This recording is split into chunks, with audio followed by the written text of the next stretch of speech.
You're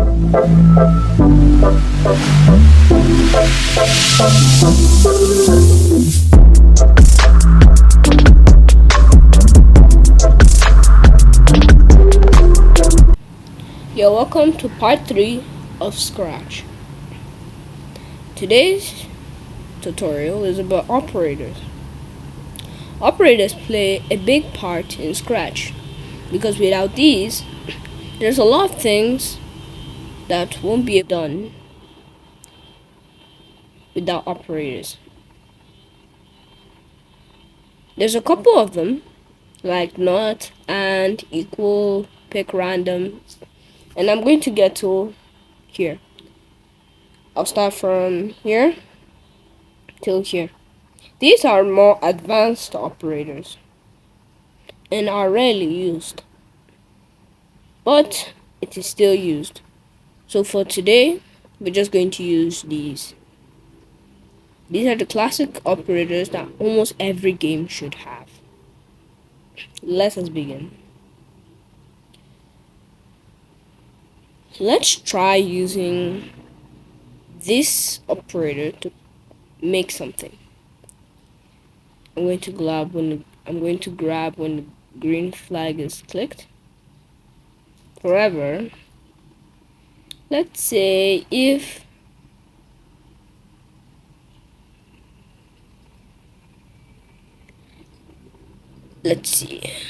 exposition of the sprite, because we're coding inside of the sprite, so that means we're referring to the exposition of this sprite because we're in sprite.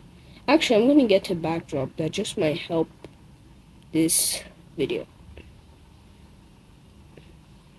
I'm going to use this X and Y grid backdrop. Okay, now that I'm in the sprite, exposition, if is a statement. If exposition of the sprite is equal to 0, let's say, then forever go to a random position. I'm going to put a forever loop inside of the statement so that it will forever go to a random position. Now this isn't working. Why? Because we've set it to forever go to x0y. It's in this forever loop, go to x0y. So we're actually gonna grab this other loop, go to random position, and then boom, it starts to move around the backdrop because I've set it on forever. If I remove the forever loop,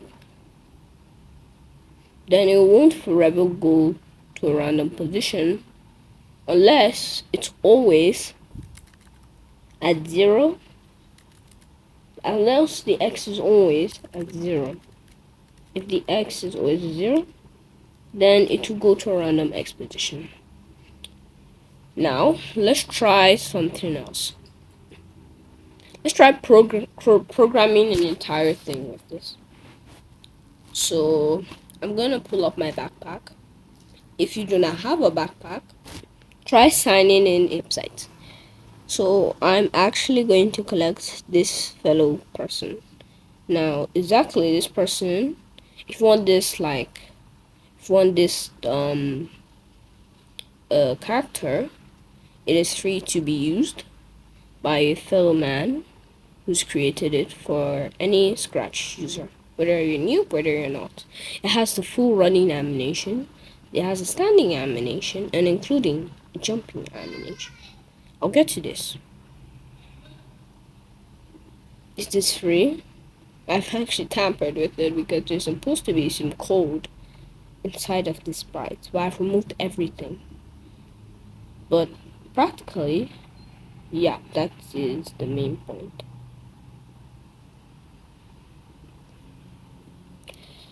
So I'm going to delete this scratch card, and I'm going to add in some code. Forever if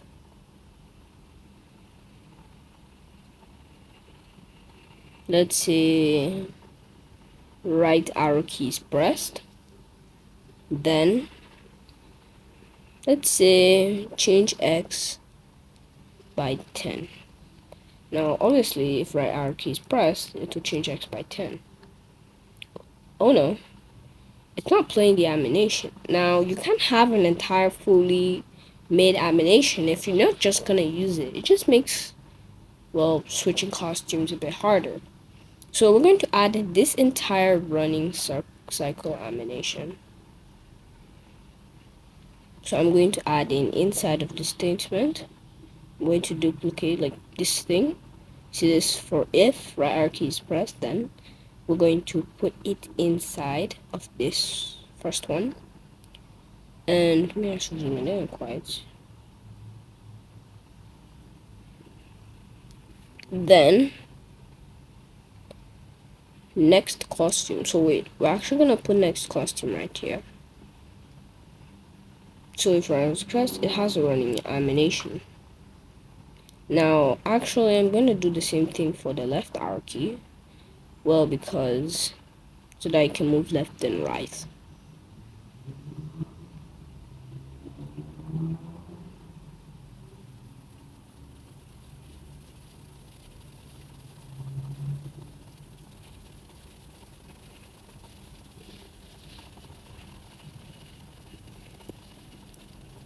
Oh, and you have to also set this to left and also change this by -10. Only then will this work.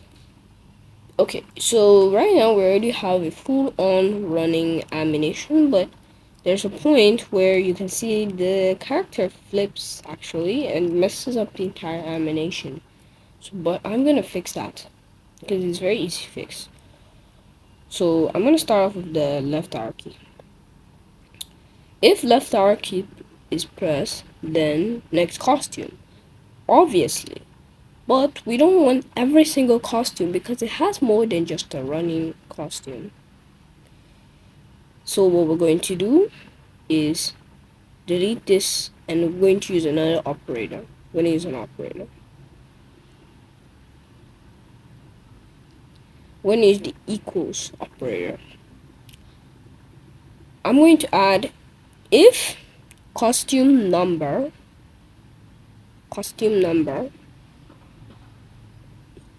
is equal to 7. Wait, let's count the amount of costumes. 22. So if costume number is equal to 22, then switch costume to where the first animation of the running starts, if you get what I'm saying. So the first running animation actually starts at costume 7. So once it hits the last costume, it's going to come back all the way to 7. With this scripting, we're going to add, so switch costume to 7. Costume number 7. 1, 2, 3, 4, 5, 6, 7. This costume. Run dash r underscore r1. And basically what this does, we haven't actually applied this for the hierarchy, but for the left you can see that the weight is right. You can see that the animation plays very smoothly and there's no interruptions. So now all we have to do is apply for the same exact thing for the right. So actually I'm going to do here is just I'm going to copy, remove this, and put this in here. Now with this scripting, you should be able to make both sides of animation play smoothly. And now just imagine if we didn't have operators, let's say this entire bracket was gone, we wouldn't be able to make this smooth running animation. That's why operators are so important. But trust me, there is so much more to operators than actually just making a simple animation. Let's try using a different operator. Let's try using 2 operators actually. Pick random and lesser than and greater than. Or greater than and lesser than. So what exactly I'm going to do here is I'm going to program something that has to do with 1, 2, 3 operators. So I'm going to program something real quick, and I'm going to show you how it works, and then I'm going to do something with you. Okay, I'm done. And this right here is something I've just finished programming, and it has the operators of the first one. The first one lesser than. The first one is lesser than. Then also use the two pick randoms. Like I use pick random. These are pick random. Now what's right here is the game I've just made, and it's just basically like the famous show Red Light Green Light. If you can see, it'll look, and if you move, it'll eliminate the player. Like that, like the player's not moving anymore. It's like the player's eliminated. So this one is very easy to make actually. You just need a couple of scripting, just a few costumes, and ECT. So this all just requires operators. Now let's say I take out these operators. I'm going to take out every single operator that's here. And let's see what happens to the game. The operator for it. The players are not being eliminated because of the operators. And the doll is moving like crazy. Actually, that's just because of the script. Without the operators. With the operators, the script isn't actually done. Now, the actual secret for this is just the operators. Like everything is just the operators. Operators are not like Scratch. I don't know what I'll rate without operators. Imagine Scratch without operators. Like to make a game out of Scratch, to make something, anything out of Scratch without using the operators. Now that could be an entire challenge because no operators, it's like junk. You just threw in all everything you saw. There's no operators to operate. Operators operate. They make things run smoothly. They reduce the amount of code you have to add to the programming. Like, it's practically very hard to think about what you can do without operators. So that's actually just it about operators. That's it. It's all about operators. It's really easy. So I'm gonna try something out. I'm gonna make something on screen this time with these operators. I'm gonna use them. Not all of them, but I'm gonna use most of them, okay? I'll try and make something. Okay. I'm gonna first make a character.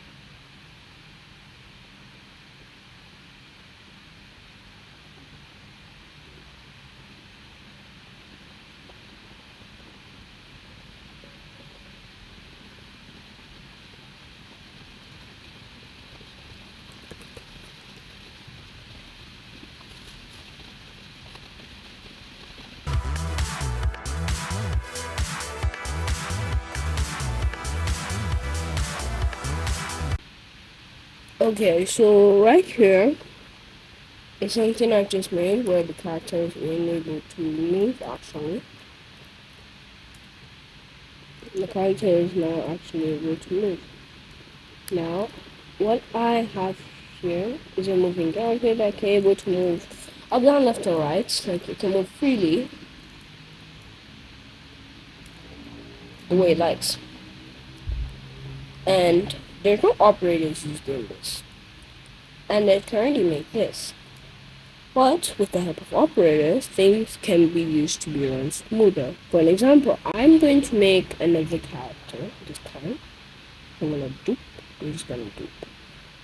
And I'm going to turn this one maybe there, green. Okay. And then I'm going to take these out because I don't need this. Now, with the help of operators, you can even use this mouse. Just with the help of operators, I don't even have to use the arrow keys to move a character. I can just use the mouse. Just the mouse. You see this thing that moves around the screen? Just with the help of a hold down and moving around, I can use operators to do something like that. So what I'm actually going to do is mouse down.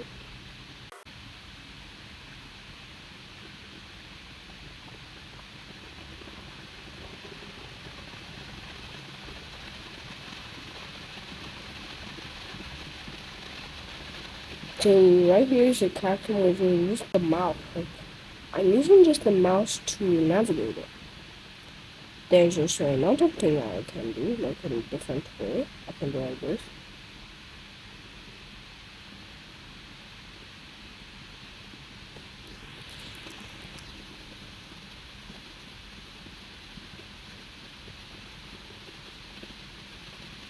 See, it's gliding, but it's not as smooth. It's not really smooth, but it still works. Because you'll have to go to all the destinations that the mouse stopped at. But it's not that smooth, but you know, it's fine. It still works fine. It's like it's actually more efficient, but it's not as smooth. But the main thing that I should have to tell you is I can use and. Like if I say if mouse down and let's say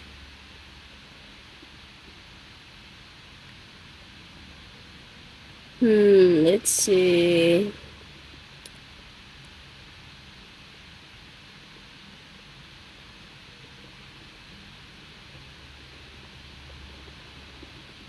mouse down and space key pressed, then it can only lift it up.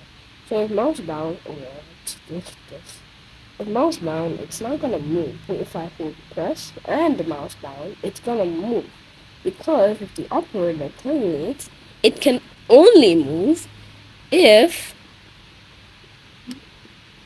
mouse down, the mouse is being pressed down, and the key, space key, is being pressed. That's only then can it start moving towards the mouse. If not, if one of them is being done, nothing will happen. If one of the others being done, nothing will happen. It's only if both of them are being done, then something will happen. So if we don't want to use the and statement, let's say we want two ways for the single character to move instead of writing the first script, then quickly making the second script. For an example, right here, I want my character to move in two ways, with space and with up arrow key. Now obviously using the up arrow key is going to have a lot of time to remake the second script. But with operators, you don't have to make an entirely another code just for this. All you have to do is use the or statement. Now using or statement all the time or all the time can cause some confusion in your scripting. Like not the code being confused, but you being confused.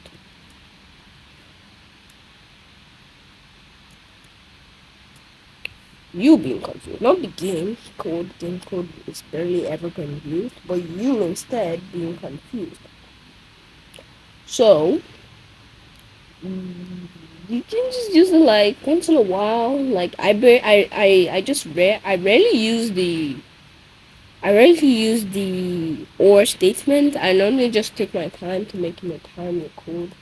But the space is actually unlimited, but you know, even if the space is unlimited, to put all the code in this empty void box is gonna be kind of harassing. So you can use the or statement to just save time and stuff like that. So it's really helpful. This operating is really helpful. Dude, the four most important things I think Scratch can actually do is like the four most important things in Scratch is operators, sensing, motion, and events. No, the only reason events is just this name flag for everything else. No, it's actually control. So operator sensing, control, and motion. Those are the most important things in Scratch. But events is only very important because of when the green flag is clicked. But basically, that's it. That's it. But apart from that, it's just okay. It's just okay. There are different things in Scratch that actually can help up, like they're like operators. I don't know why they didn't put it in the bracket, like in the entire region of operators. I don't know why, but they just did. Like for example, let's see, broadcasting. Broadcasting can like broadcasting should be an operator, I guess. Not really sure, but broadcasting is actually an event because you don't use events are something that happens sometimes like once in a while or a special event because like this, you can't use it, you can't use the word to define itself because it still doesn't give an answer. So it's something that happens once in a while and stuff.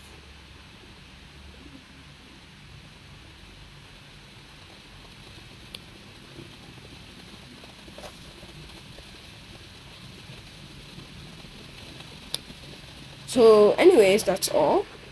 Just variables.